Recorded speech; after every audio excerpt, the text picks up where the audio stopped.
been Andy's neighbor since I was 3 years old. I don't think we actually met. I don't remember really, but I think we first met when I was, I think, 6 years old, and we were, I think it was C League in baseball in Little League. It might have been D League, maybe even B League, but I think it was C League when I think we were on the White Sox. And we played together for years, but I'm pretty sure that was the only year we were on the same team.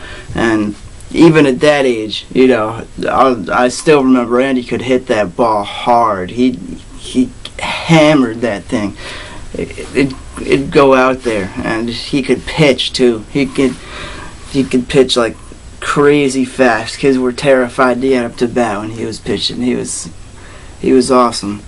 And I was terrified to get up to bat too when I wasn't on his team. I hated to hit when he was pitching. It scared the hell out of me, but I had that advantage, I guess. We'd hang out. We live across from Frisbee School. There's little baseball fields over there, and we'd got to go over there and practice, and he'd pitch to me. So I guess I had that advantage over all the other kids. I was lucky. But yeah, he was good. He was a good baseball player. He was a great friend. Great friend. He's, one of the most honest people I've ever known.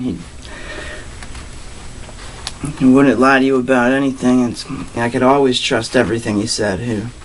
He was an honest guy, honest, caring guy, and he was always there for me.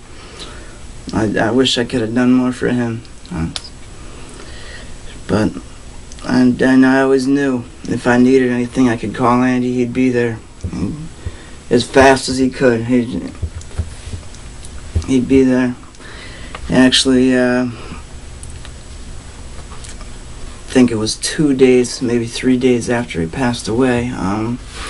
My car broke down, and I didn't have a ride to school. I had to get a ride to school, and my parents were both busy. And anyway, long story short, I needed a ride to school, and it sucked because I knew if Andy was still around, he would have done everything he could. He would have tried to convince his mom to borrow the car, and he would have given me a ride. And I knew he would have. He always did stuff like that. He never hesitated to go out of his way for me, and it was probably the same for everyone else like that. He was probably really good like that for everyone. He's a great guy, and I'm gonna miss him a lot. My sister's gonna miss him too. She told me he was her favorite one of my friends, and yeah, he was always really good with her.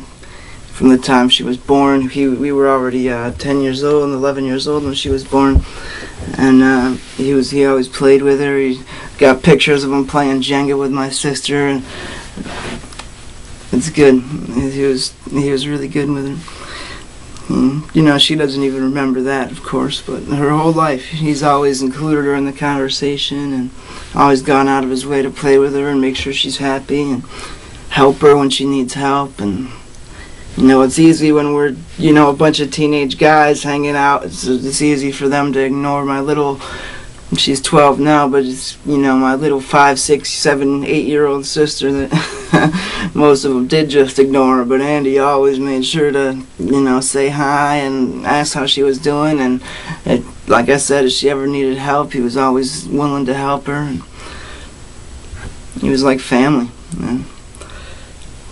And we're all gonna miss him a lot. The name's Tracy. Dick Tracy. That was a lot of emphasis on the dick. Yeah, I usually put the emphasis on my nickname, Dick. My real name's Richard, but everybody seems to like to call me Dick. I don't know why. Maybe because I'm a dick.